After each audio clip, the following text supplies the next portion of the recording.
Tonight, a murder suspect is behind bars. This is great news. A multi-state manhunt ends in Morrilton. Nobody got hurt. That's huge. But the damage to our community You have all kinds of emotions. The first feeling I had was a lot of anger. is already done. A story is a story until it's yours, and then it becomes real.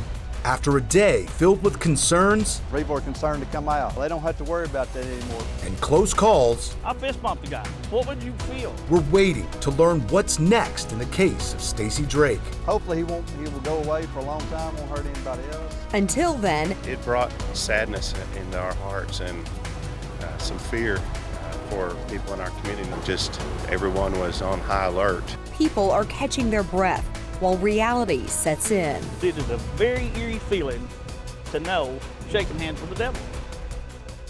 Live, local, late breaking. This is 4029 News at 9 on the Arkansas CW. Tonight, a suspect is behind bars accused of killing 4 people in 2 states. Police arrested Stacey Drake earlier today in Morrilton, Arkansas. So he's facing charges in 3 states that includes murder in El Reno and Gans, Oklahoma, as well as Tuscaloosa, Alabama. Now, Drake is being held in the Conway County Detention Center tonight. We don't know what charges he's facing in Arkansas just yet, and we don't know when he might be sent to Oklahoma or Alabama to face charges in those states.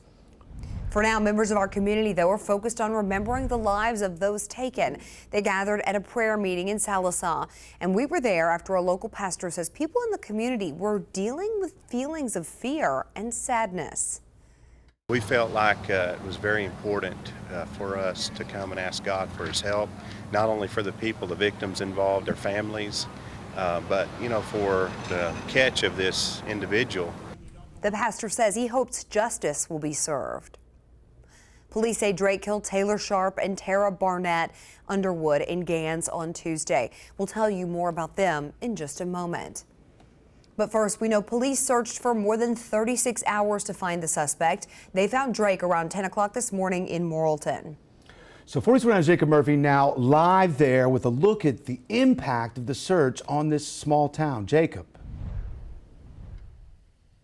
Well, Brandon and Allison, Drake was found just about 2 miles from where we are right now in downtown Morrilton, and we spoke with several people here this evening, and they said that the town yesterday night and a little bit of today was unrecognizable, and it was something they have never seen before.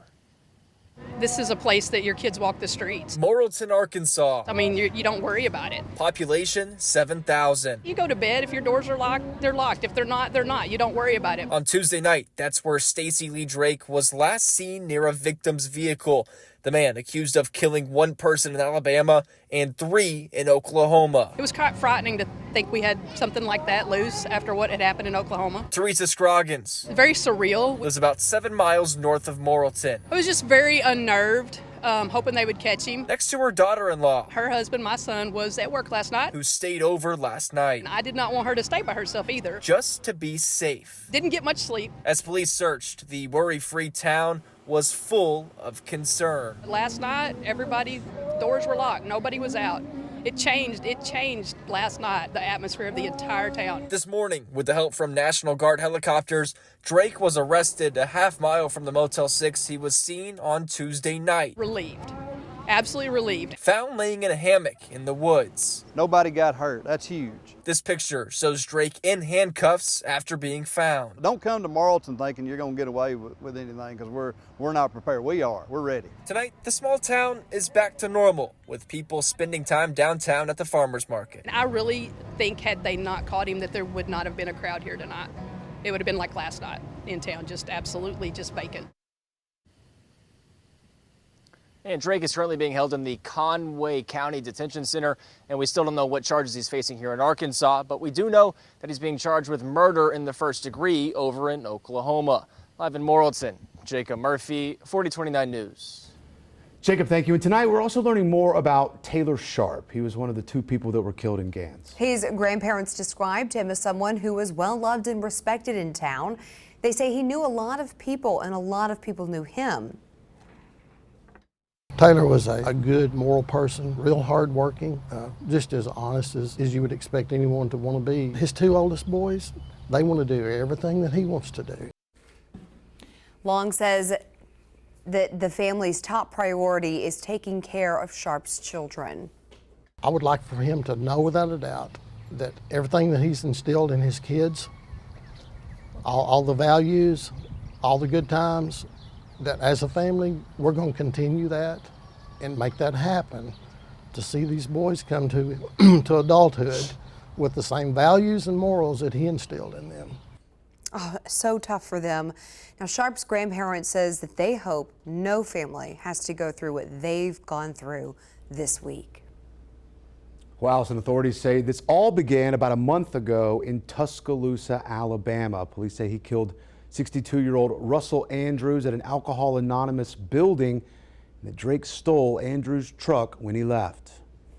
And a captain with the Tuscaloosa County Sheriff's Office says they were able to find that truck several hours later near the Arkansas-Oklahoma border, well outside their area. We contacted the U.S. Marshals Task Force. We had an active warrant on him. They initiated a fugitive case, and that allows lots of federal agencies to get involved. And VCU's been assisting with the marshals since that time in a nationwide search for this suspect. Over the course of their investigation, authorities learned Drake had been using a fake name and disguising himself with hats and glasses. So the investigation and search continued from there. Here's what we know until last Friday, when authorities say Drake killed a 56-year-old man in El Reno, Oklahoma. Police there say he shot Philip Emerson at his home, and at the scene there, officers realized Emerson's car was gone too. And authorities say the next steps in that investigation are to bring charges to the different district attorneys in the different counties. We're waiting on some evidence that's already been collected to be processed through the OSBI lab. Once that's done, that evidence will be returned to us, and then we'll proceed with pursuing charges. From El Reno, authorities say Drake traveled to Gans in Sequoyah County. That was in Gans, where authorities say that Drake killed a man and a woman at a propane business off of Highway 64. Now, we've since learned their identities. Now, we're going to take a moment to once again remember Taylor Sharp and Tara Barnett Underwood. So police say Drake then traveled to Morrilton, Arkansas. Now, one of the vehicles that he was linked to was actually found at a motel there. Now, police sent an emergency alert to phones across the area yesterday morning. You probably got one. It was warning people to be on the lookout. They spent all day searching before eventually finding him around 10 o'clock this morning. Now, of course, you can stay on top of this story, other stories, everything we're following online with the free 4029 News app. A man in Gans told us he met Drake while he was in town. Jerry Brunk claims the suspect there wandered onto his property Saturday afternoon. This is security camera video from Jerry's auto body shop. We showed it to a Sequoyah County investigator who says this does appear to be Stacy Drake. I had no idea where he even came from, you know. There's no vehicle sitting around out here, nothing like that. I fist bumped the guy. So, I mean, you know, what would you feel? But it is a very eerie feeling to know shaking hands with the devil. That's him talking to 4029's Katani Gooch today. Members of the community say that Drake has been caught. Now that he's been caught, they feel like they can rest a little easier.